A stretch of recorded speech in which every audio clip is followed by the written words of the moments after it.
Good afternoon. Today is Friday, the 22nd of August, 2025, just after 1 o'clock. Welcome to UK Column News. I'm your host, Brian Gerrish. Delighted to have Patrick Henningsen with me in the studio. And we're also joined by Mark Anderson using live link from the States. Well, we've got a busy news for people today. We're going to have a look at, obviously, the negotiations around peace or the possibilities of peace in Ukraine, and particularly looking at that from the point of view of Trump's team. We're also going to have a bit of a retrospective look at who said what around the conflict in Ukraine, and we'll also be pulling apart what the British Ministry of Defence's team is having to say about Ukraine, with some mention of what's up with children. And on top of that, we'll be having a look at Palestine action. We'll be talking about the bankers and what they're now discussing. And finally, today, we're going to end with a deep investigation into plasticine action. So stay posted for that. Well, let's just kick off with the BBC, which posted a rather underwhelming image entitled "Why Donetsk Fortress Belt Matters So Much for Ukraine's Defences." And interestingly enough, this is a road covered with supposed anti-drone nets. But if you actually watch a lot of the live reports of the battle taking place on the front in Ukraine, you will know that Russian drones regularly penetrate these so-called defended roads and cause carnage to the vehicles and troops moving along them. But the BBC clearly doesn't understand that. Now, I just also want to remind the audience of the scale of the territory that Russia occupies, and Russia is continuing to move forward as there is now clear evidence of Ukrainian defences in the east of the country starting to fall apart. There is no doubt in this. And the other thing to remember, I've described the Russian tactics as a lava field moving forward. And before that lava gets to a dwelling or trees, there's an ignition of those assets before the lava has even touched it. And that is the way the Russians are conducting the battle against Ukraine on the Eastern Front. We'll talk about this a little bit more. But Patrick, it's clear that things are collapsing in Ukraine, and it's clear that the West has had to get to this point of attempting some form of negotiations with Russia in order to, from their point of view, the West point of view, stabilize the conflict. Yeah, and I'm glad that you showed the battlefield progress there, because I think that's what prompted Donald Trump to call this meeting here. Now, this was the Alaska summit. We'll bring this up on screen here. Pursuing peace. You can see the optics there. Pursuing peace. Haven't quite got to peace, but we're working on it. It's kind of an incredible marketing here from the United States. But we'll look at who are the winners and who are the losers here. And I think it's important, first and foremost, how to look at this photo that we have here, and just to show how important it is for the optics. This is good optics for Donald Trump. Obviously, it shows he's doing something. He's pursuing peace. He's got Russia to the table. And for Russia, this is excellent optics, because it shows that they're no longer isolated. They're not isolated in the international community, at least as far as the United States is concerned. You can see two teams there facing each other. So it isn't just the leaders alone. They've got their show of force on each side. So that's very important for both parties there. And so let's just look at the other side of this equation here. And this is what happened in Washington. Very different dynamic, as you can see, Brian. You can see the European leaders there. Keir Starmer not quite in the frame. You've got Zelensky, who was forced to wear a black jacket, by the way. This became a kind of butt of jokes for the press and so forth. You've got the Finnish president. That's a new addition to the concert of Europe here, and Emmanuel Macron, the embattled French president, staving off other strange accusations about his personal life. Friedrich Merz, coalition leader in Germany, and Ursula von der Leyen there as well. But pay attention to this. That's what's important. Look at this photo. Donald Trump's not in the frame, but the hand is there. The fist. The fist is there. So it's the Diego Maradona sort of effect. And so they're completely subservient, as you can see. I mean, that's the optics, Brian. And this manipulation and control of images, what makes me laugh about this is, of course, this is what the Soviet Union used to be so good at, is the way photographs were taken, the way a handshake was adopted. And now we've got the US and the West forced to do this. Well, it's the US in this case, to control the narrative via the image. This is very much staged in Trump and the U.S. favor here. But let's just look at the real takeaways here. So Trump, Putin, U.S., Russia reset. That's basically what's happened. There's a reset for the relationship there. The public reset of Washington-Moscow relations.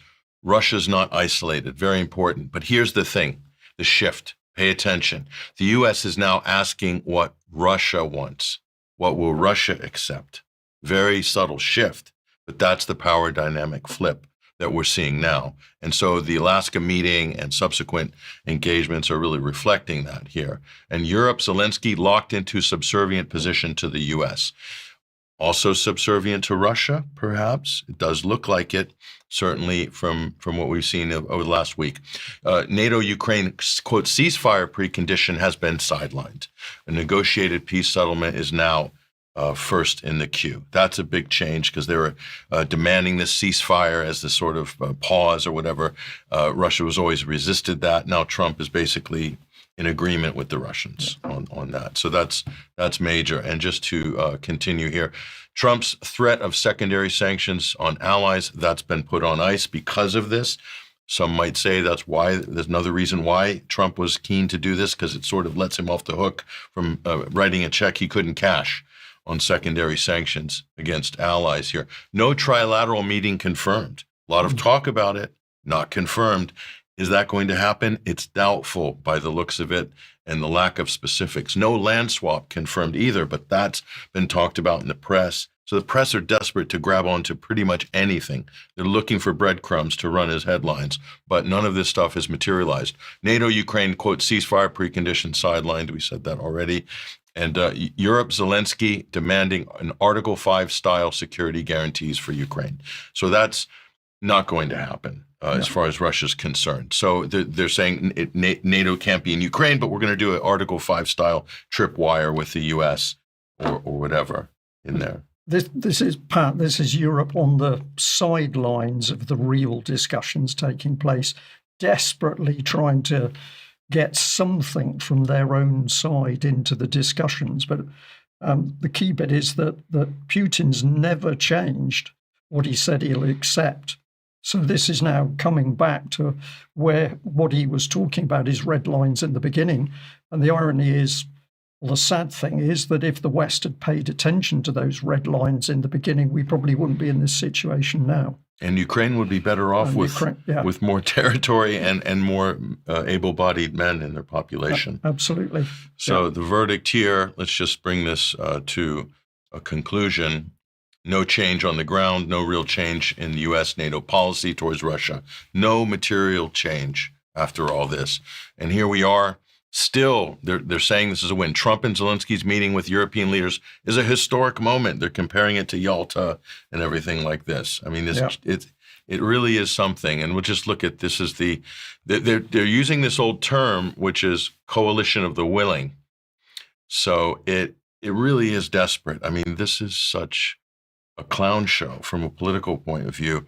And it's all about these family photos, Brian, just endless team photos. Pat, I'm smiling as these images come up because they are so appalling. The body language says there's no cohesion between these people. They're not agreeing. They're together trying to show the world media that they are together. It's a coalition of the willing. But the body language and the posture just says that isn't true. Yeah, I say wrap them up in plastic and box and make an action figure set out of all these. Meanwhile, right here, Russia's still shipping crude oil to India. So all of that talk about destroying the Russian shadow fleet, we need to do sanctions against India for buying Russian oil. It's not happening. No. So this is where things are at. Yeah, just quite incredible. Well, I wanted to take us back a little bit to see and hear some of the things that were said about the conflict in in Russia. And it's really fascinating to hear these statements now, knowing that Russia has effectively stood up against not only the US and NATO and the combined might of the European Union. It's stood up and it's held the front, and it's now forced the West to the negotiating table. This is quite extraordinary. Let's have a look at what Admiral Radakin had to say a couple of years ago when he was talking about the Russians and their incompetence. This is a dreadful mistake by Russia. Russia will never take control of Ukraine. Russia has strategically lost already. NATO is stronger. Finland and Sweden are looking to join. If you look at the Ukrainian people, they've already defeated the original Russian plans, which were to take the cities inside 30 days and in about 6 weeks take most of the country. That's all stopped, and Russia's had to change its objectives, and it's focusing on the east. So if you come down a couple of levels, there's a tactical battle going on in the east of Ukraine, and that's tough. The Russian machine is grinding away, and it's gaining a couple or 2, 3, 5 kilometers every day, and that's tough for Ukraine. But this is going to be a long fight, and we're supporting Ukraine. Ukraine has shown how courageous it really is, and Russia has vulnerabilities because it's running out of people, it's running out of high-tech missiles, and if you just look at where Russia is at the moment, it's lost about 25% of its combat land effectiveness. Well, there we are, Pat. I could pick up some of your thoughts as that clip paid out. But let's remember that this is the man that can't even run a Royal Navy satisfactorily, trouble with ships not being able to go to sea, manning problems, huge difficulties within the Royal Navy. And there he was talking utter nonsense about not only what was happening, but what was going to happen. The statement that Russia ever thought it was going to take over the whole of Ukraine in 6 weeks, utter, it's propaganda. It's difficult to know how to describe this. And then, of course, Russia is falling apart. Russia is not able to produce the missiles. And we now know in 2025 that Russia has not only produced the missiles, it's outperformed the whole of the West in its high-tech missiles, including missile technology itself. So I would say that this man, Radakin, is not fit for purpose. And Russia's running out of men, he said. Well, it's the opposite. I think Ukraine is running out of able-bodied men to put on the front line. Absolutely, and we'll have a look at that. So that was Radakin. Let's have a look at William Hague, who made a brief statement. I've just taken a section of it. Let's hear what he had to say. There's a picture on the front page of the Times, of course. I'll get you more jets, Sunak tells Zelensky. It's quite a confusing picture, really, about fighter jets, F-16s, Typhoons, and all the rest of it. What actual difference and what's the timescale, really, for any kind of additional support from the West, including Britain? But, William, in your column today, you say shock tactics. Well, this is the headline on it. Shock tactics may be the key to Putin's downfall. And you kind of list all the strange mistakes and missteps, actually, that Vladimir Putin has made at the beginning and throughout the war. Do those shock tactics involve jets to Ukraine? Well, not immediately, because it takes a long time to put that in place, really. And what I was writing about there is what might happen in the next few months. I was really drawing attention to generalship, really. I think an under-discussed thing. There's been really incompetent military leadership on the Russian side and very good leadership on the Ukrainian side, and this is giving them an opportunity now. Well, there's the key statement. This was more of the same. These phenomenal Western weapons, in this case, jet aircraft, F-16s, were going to completely overturn the whole battle. That turned out to be complete nonsense, just as it was complete nonsense that the West's Challenger tanks, Leopards from Germany, etc., was going to change the battle. All that happened is these weapons have been on the battlefield and destroyed. But it's truly breathtaking to hear the arrogance of these politicians.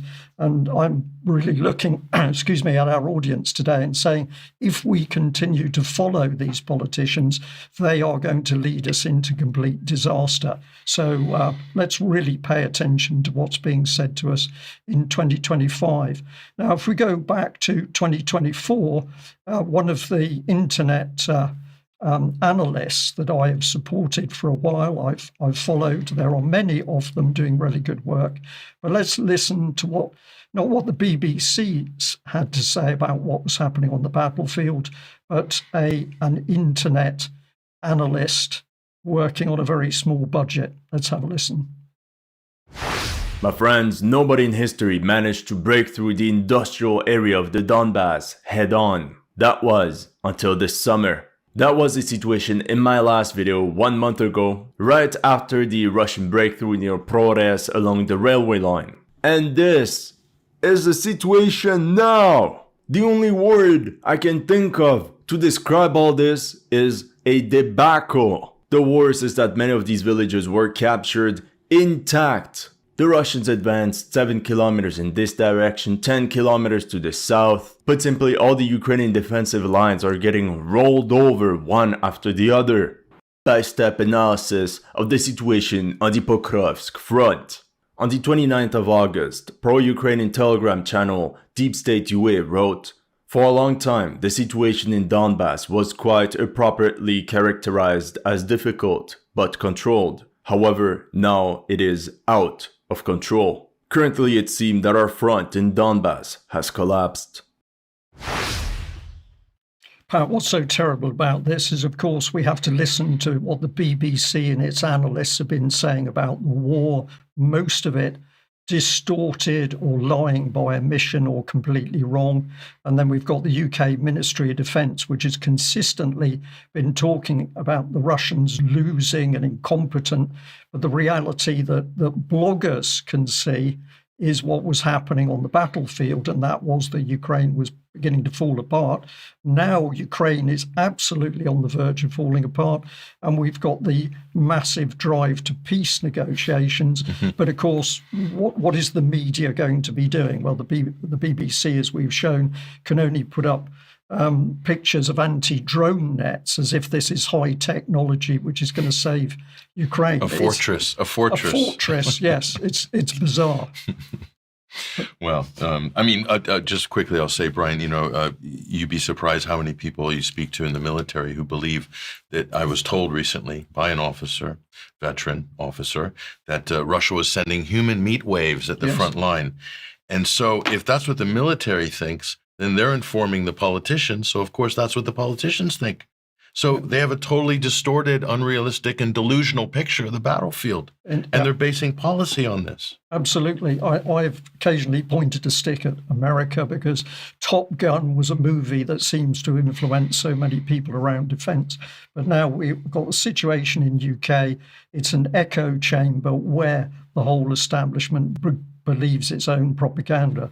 And your point's absolutely right, Pat, that on the battlefield, amazingly clever work by the Russians in using small groups of men to penetrate Ukrainian defences. And they're doing this with the support of Russian drone technology, which has completely outstripped the West. It's quite incredible. Let's get into the meat of where the trouble came from, and no better place to go than Victoria Newland. Let's listen to her speaking. This is in May 23. And even as you plan for the counteroffensive, which we have been working on with you for some 4 or 5 months, we are already beginning our discussions with the Ukrainian government and with friends in Kyiv, both in the civilian side and on the military side, about Ukraine's long-term future. So you couldn't get more clear than that. Of course, the West absolutely working with the Russians, with the Ukrainians in order to progress the war against Russia. And of course, Newland speaking there, but she was already heavily involved back in 2014 when the whole of the trouble was being created in Ukraine in order to achieve regime change in Russia.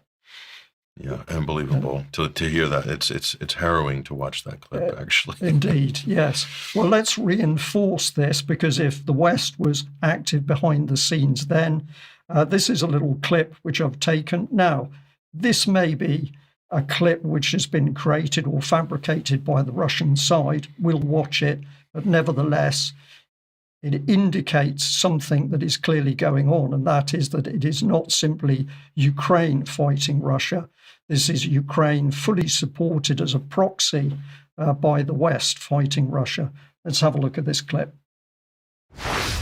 Take a look at this. A captured Ukrainian soldier is being interrogated.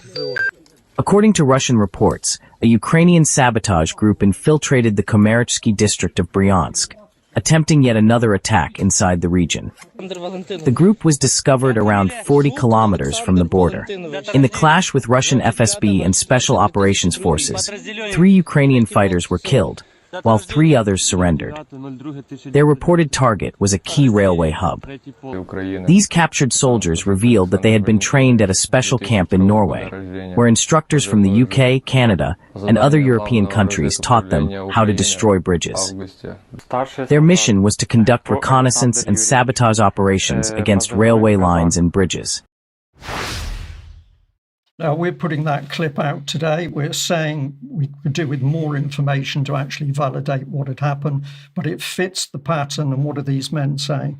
Well, it does. It doesn't surprise me at all. That also fits other reportage and things that we've seen previously. Yeah. It's like Operation Gladio. These are like functioning like stay-behind units. Obviously, they're doing terrorist attacks inside Russian territory. And I think, Brian, that's designed to derail and undermine any negotiation. So, again, that shows that Ukraine is not controllable. Neither is Europe, as far as the U.S. and Russia are concerned. So that's going to be a problem for any negotiated settlement. Absolutely agree. This is to destabilize peace negotiations. And let's just put up on screen, I'll just talk through this, but this is the reality. We've shown these sorts of images many times, but of course, this is the tragic view of Ukrainian deaths. Hundreds of thousands, we now believe into the million, and people over many months taking these sorts of images, showing the carnage in Ukraine, but of course never shown on the BBC, never shown in the Western media. Truly, truly tragic. And until the truth comes out about the Ukrainian casualties, we're never fully going to understand the sheer devastation that the West has helped create in Ukraine. It's Patrick, it's mind-blowing when you actually see death portrayed in this way. Last official total from Zelensky last December was 44,000 troops dead, Ukrainian troops. I mean, come on. It strains. Well, we'll just end this segment by actually having a little look at statistics, and we pop this one back up. Now, I'm saying that these are documents. They're alleging. We haven't confirmed them, but they provoke discussion on how many men Ukraine has lost. So these are documents allegedly hacked from the HQ of the Ukraine Armed Forces, claiming Ukraine has lost 1.7 million men killed and missing. Now, I find this strange. It's killed and missing. It's not killed, wounded and missing. But nevertheless, this is a figure which starts to concentrate the mind about the carnage on the battlefield. If we actually go and have a look at the Ministry of Defence in UK, they're talking about a total of 790,000 Russian casualties. And if that is correct, and the kill ratio has been 3 to 4 Ukrainians per Russian, then we are looking at these sort of greatly increased figures for the Ukrainian dead.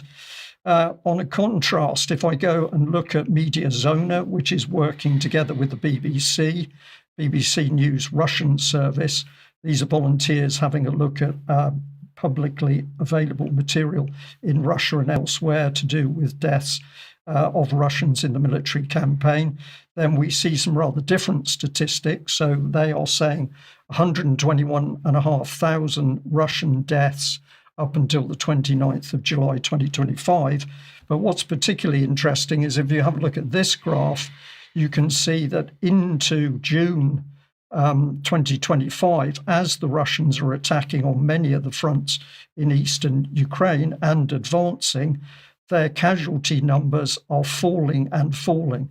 And I'm going to say, Patrick, this is a key sign that Ukrainian defences are crumbling because they can't withstand the Russian assault. So the Russian casualties are declining.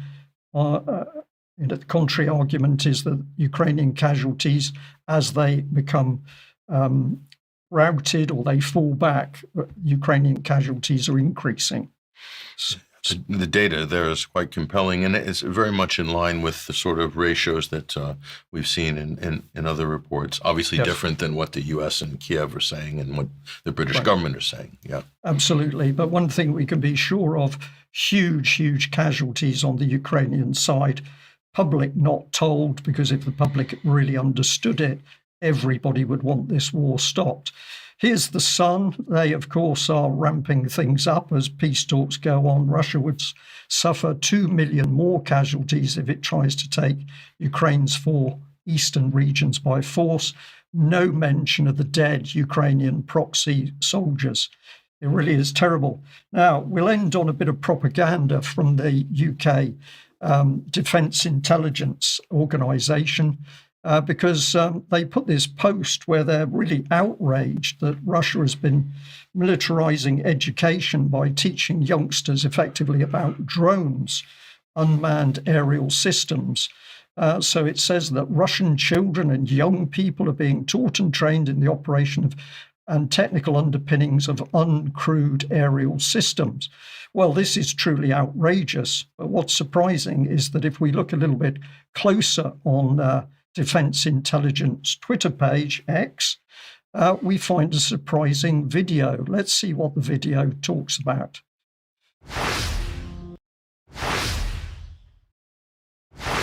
The air cadets is always evolving, there's always new things coming out. Let's say drones currently, it's a new thing coming up in the air cadet organisation.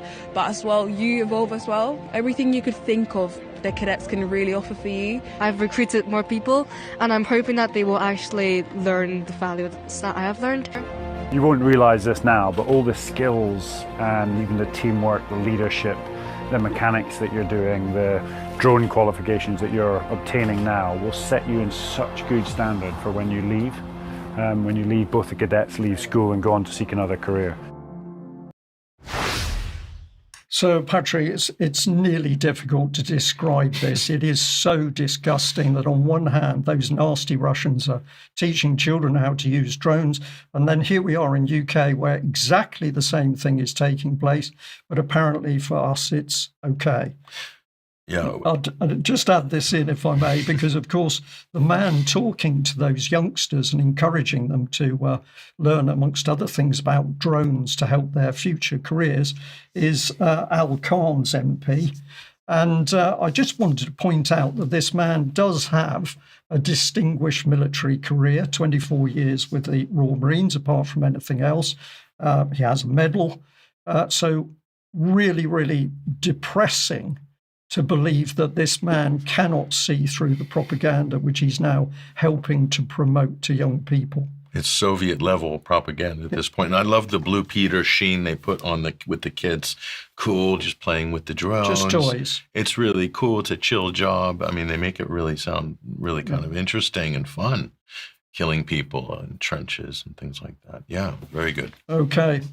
Mark, let's bring you in because whatever happens with the war in Ukraine, if the war comes to a close, whether it does or it doesn't, we know that the bankers have already moved into position to make sure that profits are high. And of course, all of those rare earth minerals and the assets, the land, the farming produce is going to be hoovered up by the West. What's being discussed behind the scenes?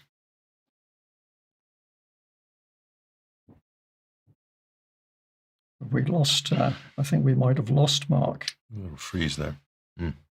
We'll see whether we can get him back. Sure.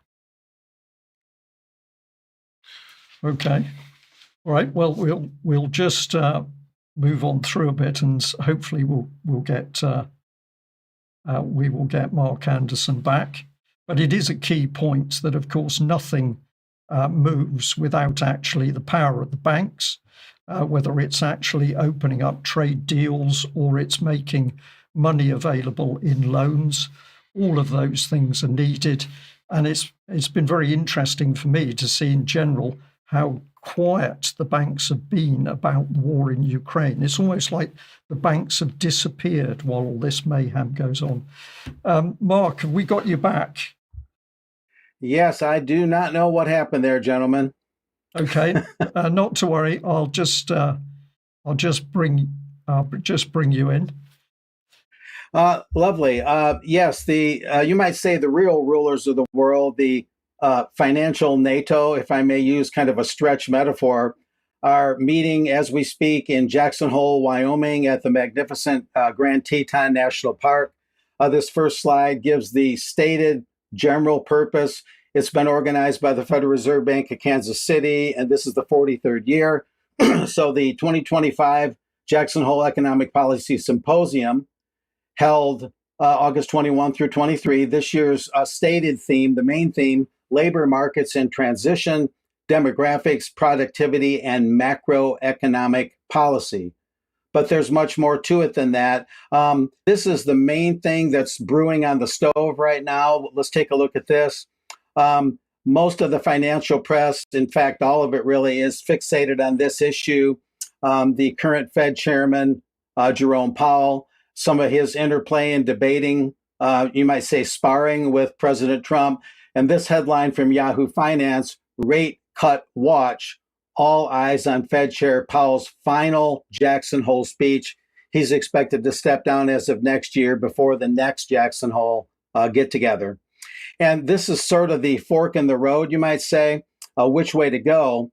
As the Federal Reserve officials, this is from Yahoo Finance, as they gather there for their 43rd symposium, Jerome Powell and his central bank colleagues, central bankers from all over the world come here, are facing a dilemma: hold interest rates steady as of September on account of allegedly rising inflation, or lower those interest rates over weaker job market reports.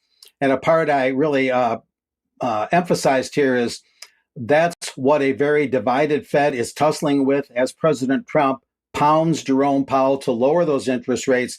Investors, meanwhile, are seeking clues about what the Fed may do in September when Chairman Powell gives his speech today at the Jackson Lodge in Grand Teton, his last speech in Jackson Hole as Fed chair. And things get interesting. Now, this is from Investopedia. They have a fairly objective look at things. The impact of Federal Reserve interest rate changes. There's another picture of Mr. Powell. So we're not just talking about will they change the rates, we're talking about the impact of them. And I've got an important informational chart here I'd like to show on screen on the next one, because this kind of gives a bullet point of what the Investopedia is putting out there as the most important things to consider. But they're questionable in a lot of ways. I've looked at monetary policy a long time. That's sort of one of my specialties. They're saying low rates equals high inflation pretty much across the board, but I put a question mark on it. And these points are as follows from Investopedia. Central banks cut interest rates when the economy slows down to encourage economic activity and growth. Of course, there's some truth to that. The Federal Reserve, or the Fed, raises rates when prices are rising to limit inflation. That's a very shaky, mixed bag kind of claim.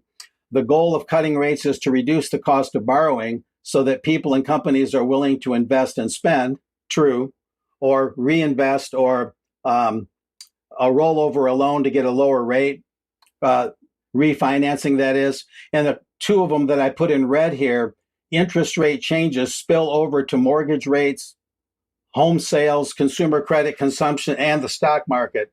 So they're kind of tacitly admitting there that if you raise the interest rates, that will spill over to mortgages and whatnot and make mortgages more expensive. In other words, raising interest rates becomes a cost push way of actually causing inflation in many ways. If everybody's loans are more expensive, if your credit cards are more expensive, and you're a homeowner, your mortgage goes up, let's say it's a variable rate mortgage, you're going to have less money for food, less money for other necessities, less money spent at local shops, things like that. So for the financial press to pretty much say that raising interest rates will actually tame prices and bring prices down is a specious mixed bag argument at best. Now, remembering that bankers from all over the world are meeting in Jackson Hole, and it's not just about Jerome Powell and Donald Trump. I looked up a couple of things here, Brian, and here's something that is from March of this year from the European Central Bank. Let's take a look at this.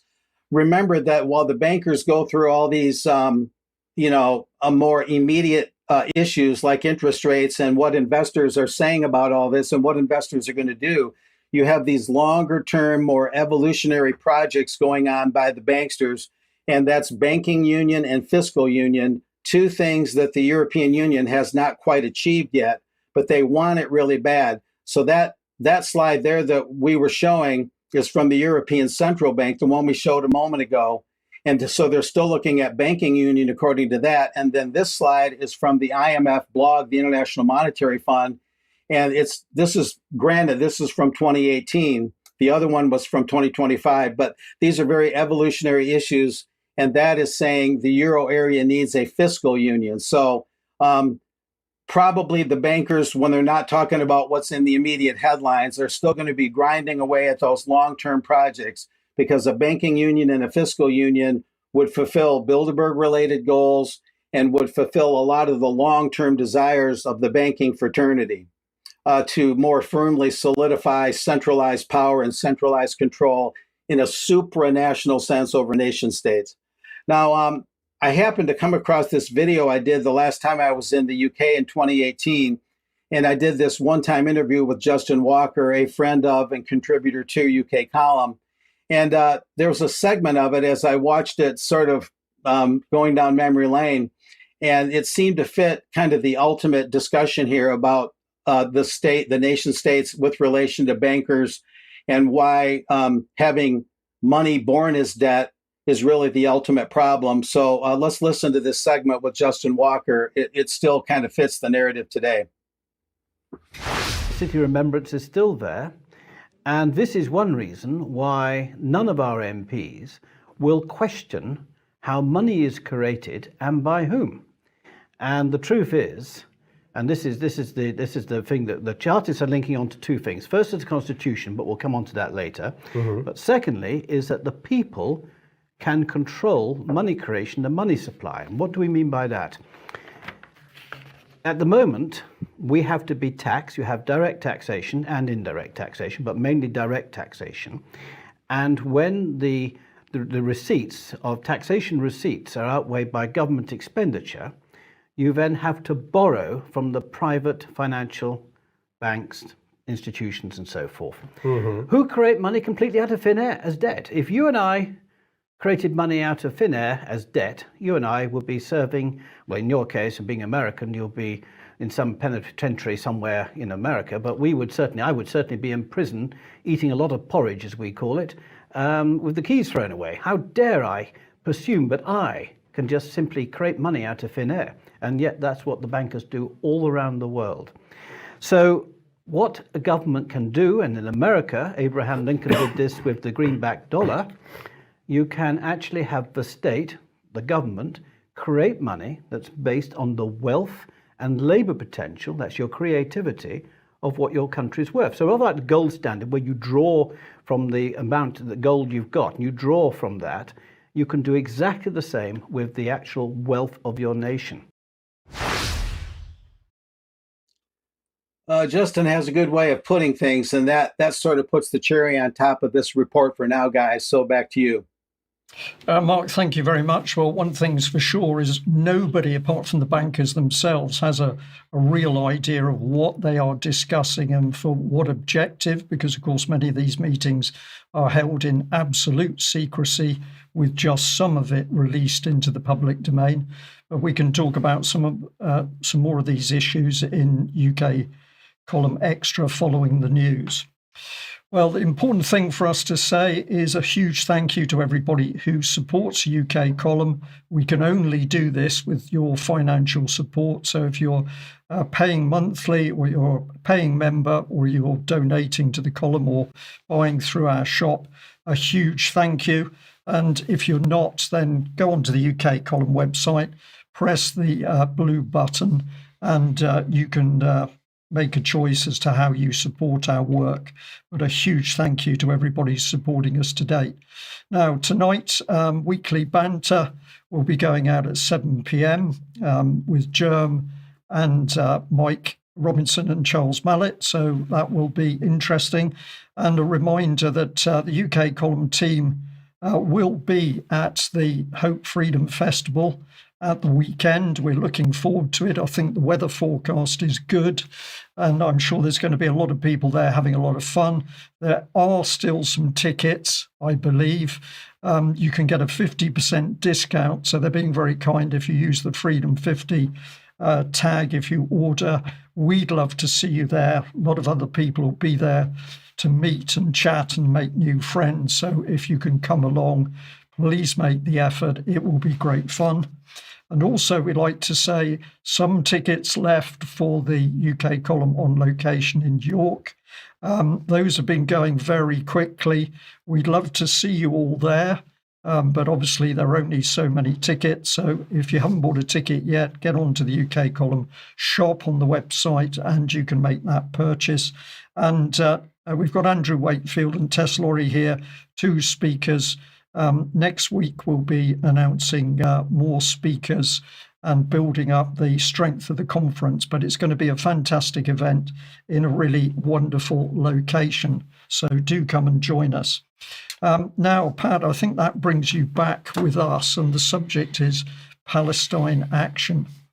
Yeah, just important breaking updates on this potential turn in this story, Palestine action, which has been banned. It's been proscribed under the Terrorism Act by the UK government. And the last couple of months, we've seen a lot of pensioners being arrested for especially Holocaust survivors, usually in their 80s or older.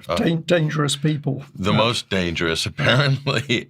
So we've seen a steady stream of this, but there's been a break in the story recently, Brian, and I think this is quite significant, and we'll find out just how significant very soon. But here's WikiLeaks. Okay, leaked Palestine action report shatters the case for terror listing for the proscription of Palestine action by the UK government. The leaking of the key JTAC, Joint Terrorism Analysis Center, assessment of Palestine action by Craig Murray, journalist Craig Murray, confirms suspicions that the government was advised that the group focused on its actions and it didn't provide any evidence for the accusations here. And that is the man who broke the story. And this is what Craig Murray is saying. Yvette Cooper, Home Secretary, is lying.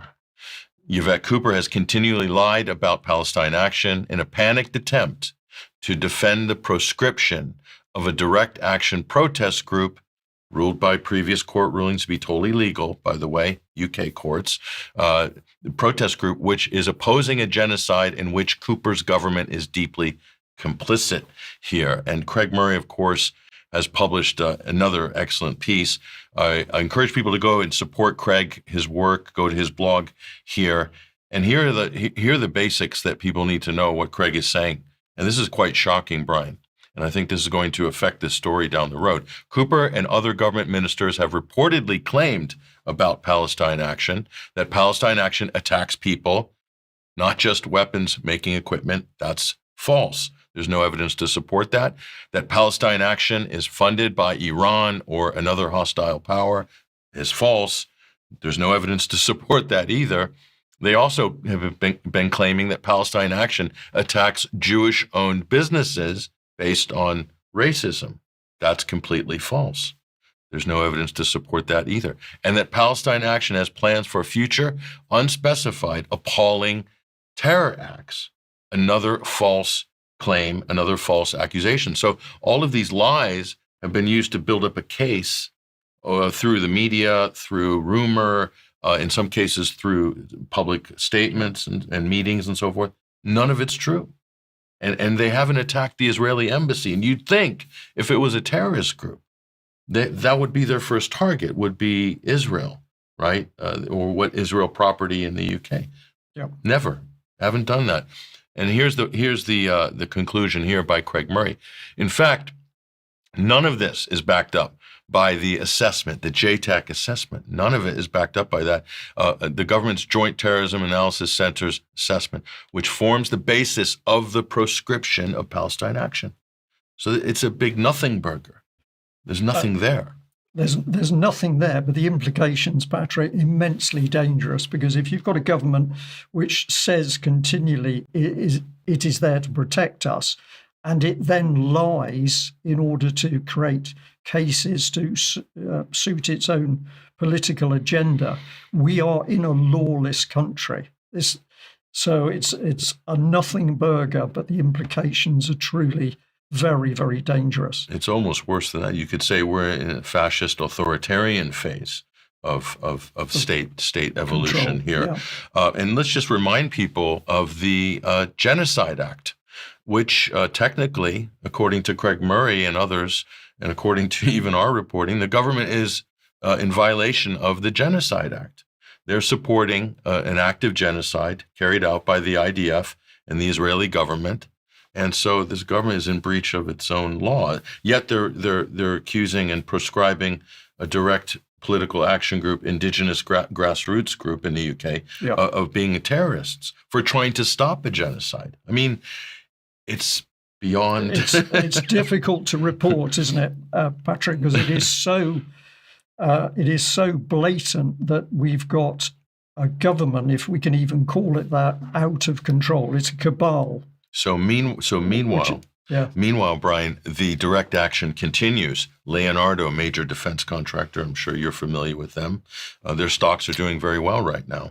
Watch this video. This is a direct action against their manufacturing center in the UK.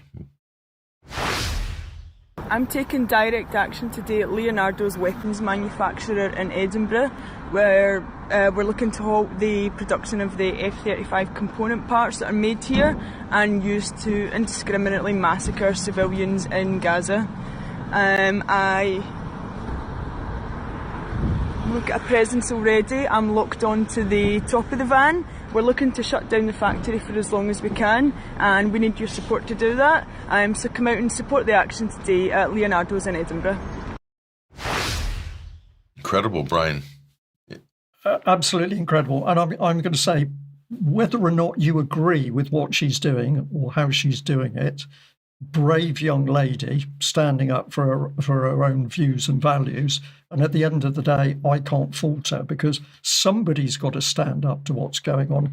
If the government's not going to do it, our MPs are not going to do it. It's going to take young women like this. Well, she has the law on her side. We reported on this program, Brian, previously that Keir Starmer himself ruled, while he was in the judiciary, ruled in favor of the direct action protests, that they were clearly trying to stop a greater crime and were doing so out of conscience, and therefore it was protected by the UK law. I mean, so this is quite an extraordinary situation, really. And so if we've got a chaotic system where nobody quite knows what's happening, nobody quite knows what the law is, one minute the state is encouraging, the next minute it's clamping down, this has come about because the state has been developing policies on the hoof in secret. And most importantly, it's been lying to the population, and it's now coming back to bite them. And let's look at Private Eye, of all places. We'll bring this up on screen here. This was caught out by some keen observers on social media. Elbit Systems, this is another Israeli arms manufacturer. They've just landed, according to this, a $2 billion contract with the MOD. So, and this is one of the targets of Palestine action. Is that a coincidence that these two things have happened in succession? I mean, I don't think so. No, I don't think so either. It's like witnesses disappearing or dying in court cases, which we talked about earlier in UK column news. So there is a picture building here that persons unknown are in control of the government and its assets. So let's look at what Andrew Feinstein had to say about this. Obviously, he's done a lot of work in the arms control area as well. This is astonishing. Elbit Systems, the appalling arms company at the center of Israel's military-industrial complex and a key participant in an ongoing genocide, is about to win a highly sensitive UK defense contract worth £2 billion. Has the government no shame? No wonder they had to prescribe Palestine Action, who had forced the closure of 3 Elbit Systems factories in Britain. If this contract is concluded, it will indicate the depth of the UK government's indefensible collusion with Israel. And so it's pretty obvious what's going on there. And we'll bring this up as well. Another company people don't hear a lot about, Rafael. Romania has signed a $2.3 billion arms purchasing deal with Israeli state-owned company, state-owned Rafael. The deal is expected to be partially funded, subsidized by the EU. This is immoral, illegal, and stupid, says BDS here, who issued this poster. We call for a European-wide pressure campaign against EU money being used to fund apartheid Israel's genocidal machine. And Rafael, they've got offices in the UK, Brian. Absolutely. Well, this is one of the key things that we can no longer distinguish between national defence industries under the control of our own government and cartels and partnerships with foreign companies with whatever their vested interests are. And to see Israel coming in at this level, on top of the fact they are already fully partnered with our intelligence systems, GCHQ, etc., Francis Maud MP brought that lot in, we are being taken over, in my opinion. Prepare to be shocked, Brian. Declassified UK went looking for the head offices of Rafael in Paddington, and this is what they found. We did find one other address that's linked to the company, and it's here in Gloucester Place in central London. On Rafael's website, it says that its UK representative is a company called Urkass BV, and it gives this address for it. But looking at the building, it seems a bit run down. There's paint peeling off the front door. It seems hard to believe that a big arms company would be based in an office like that. Excuse me, do you work in this office? No, this is not an office, you know. It's not an office. It's not an office? No. Do you know what it is? What are you looking for? I'm looking for a company. Actually, I can see it there, Urkass BV. But you've never seen anyone coming or going? No, I don't know, we say city notes. Oh, really? Yeah. That's very strange, isn't it? There's like... We're trying to talk to one of the companies that's meant to be based in this building, but there's nobody based in there's no one here. No, the building is empty. It's empty? Yeah, for the last 6 years or something like that. 6 years? Yeah. Okay. So on that door there, it says the name of the company that we're looking for. What was it? Urkass BV. Have you never heard of them? No. We've been here how many years? I don't know how many years, but we've been long time here. So this was empty for a long time. Yeah, okay. Perhaps they're like bankrupt. Maybe. I don't think so, because they're owned by the Israeli government. So yeah, I don't think they're bankrupt, but you're looking for them. They owe you money, yeah? So this is meant to be the UK contact point for Rafael, which is one of the biggest arms companies in Israel, and it's actually owned by the Israeli government. But when you get here, you find that the entire building is empty, and by the sounds of it, it's been empty for about 6 years. So it seems like maybe this is just some kind of dummy address that means they can avoid accountability and scrutiny.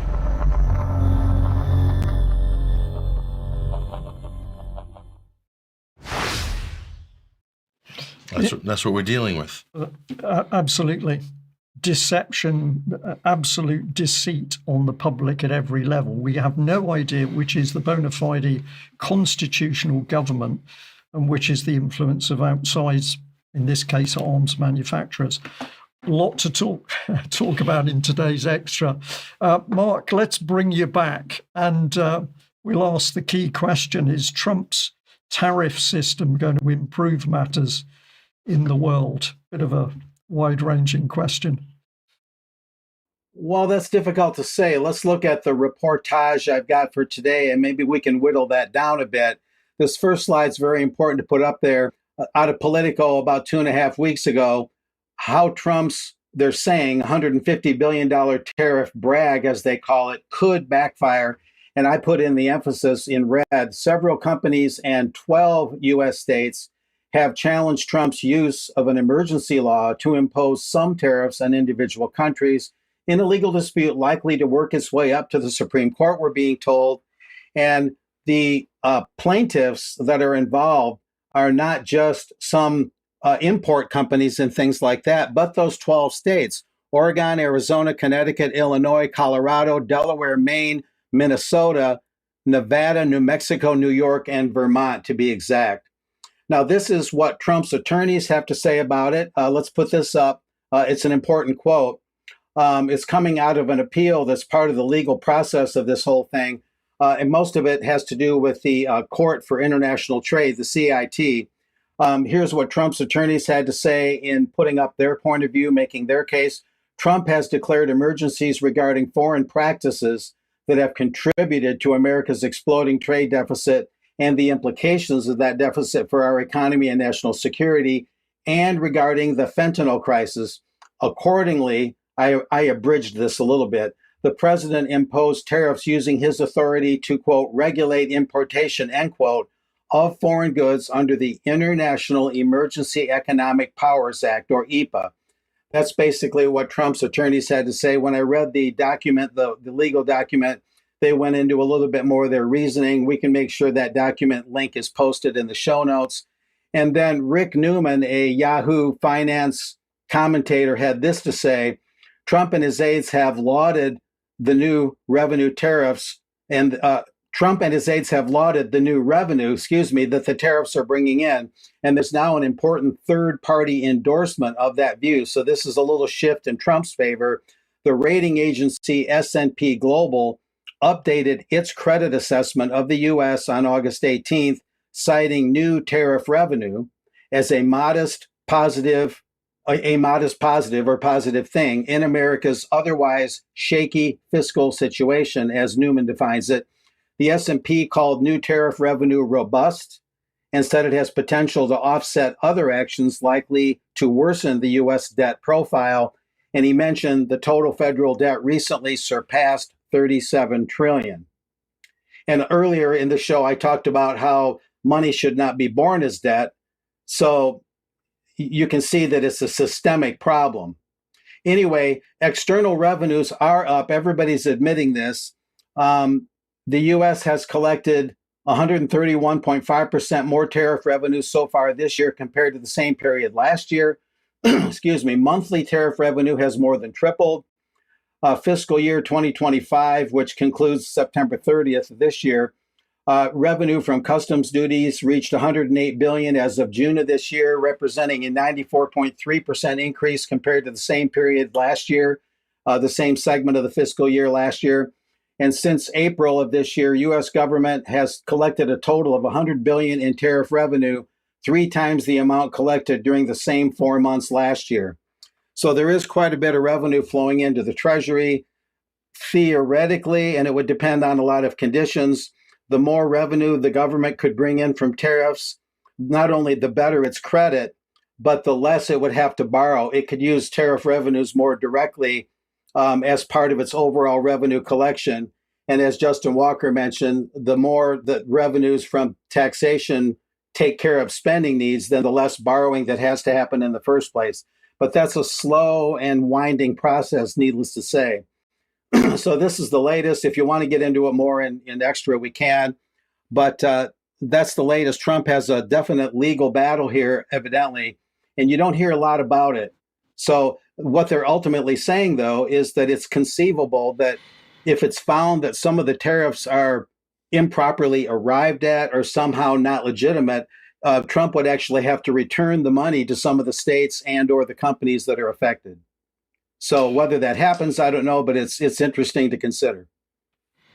Mark, thank you very much for that report. And yeah, a lot of questions in the wings. But if you owe 37 trillion in debt to unaccountable individuals, this is a mafia system at work. Let's save the debate to UK Column Extra in a few minutes.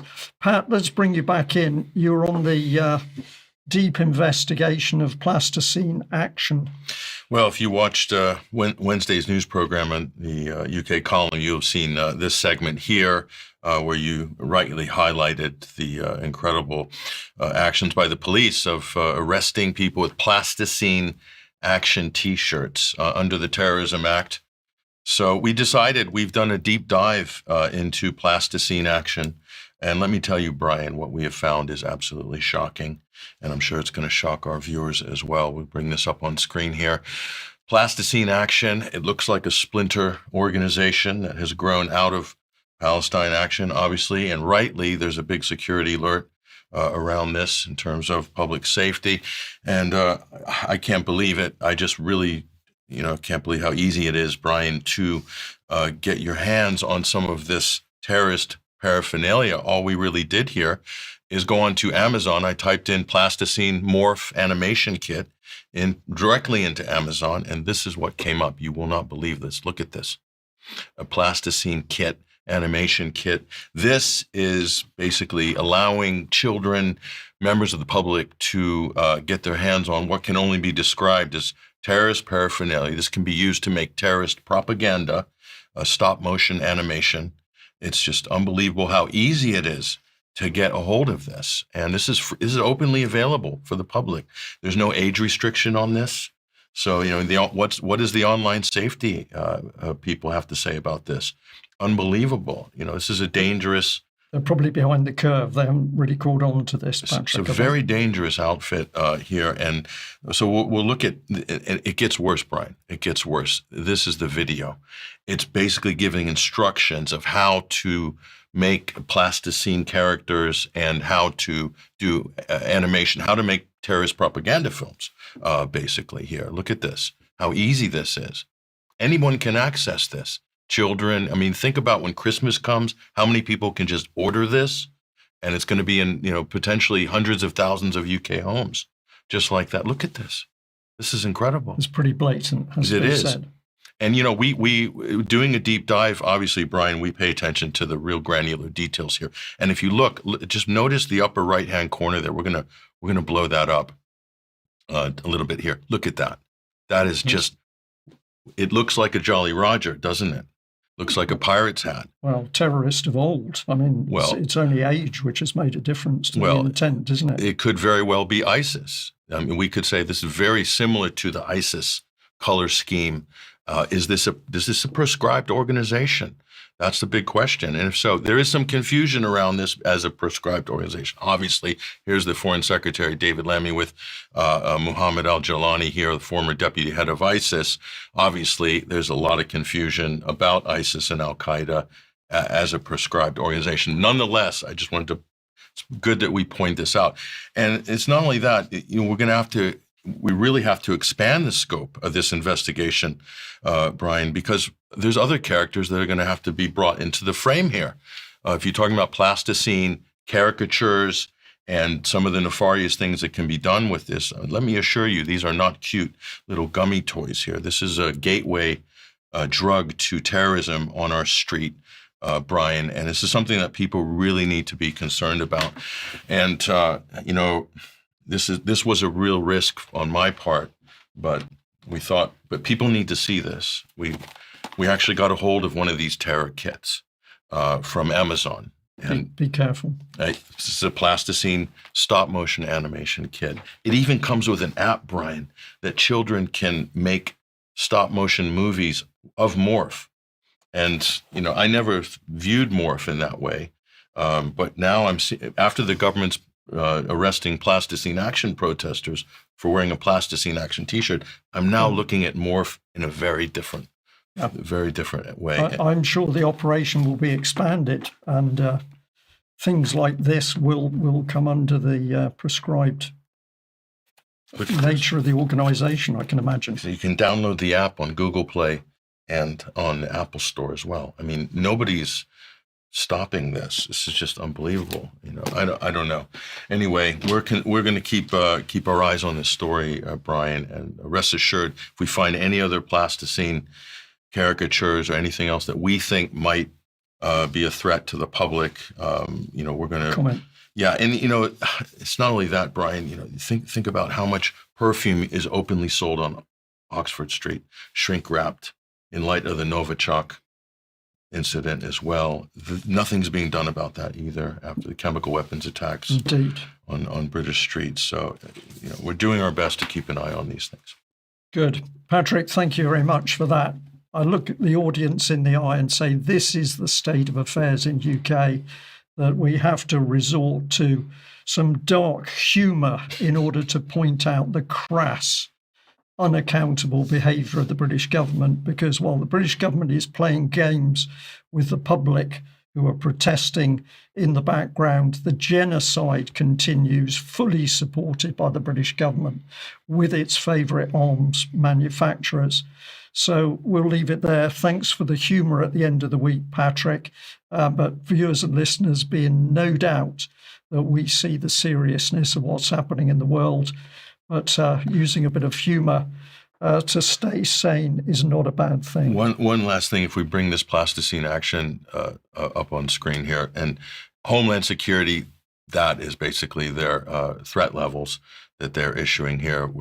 We have to update that for this particular threat. So we just want people to know that the government, even the US government, has taken notice of this. Thank you very much. We must end there. A very big thank you to you, Patrick, and Mark Anderson for joining me today, and also viewers and listeners wherever you are in the world. Thank you for your support to UK Column, and stay with us as we try and stay on top of this wave of cruelty in the world, and of course utter bizarre behaviour, not only by the UK government but other Western governments. We will be back on Monday. See you then. Bye-bye.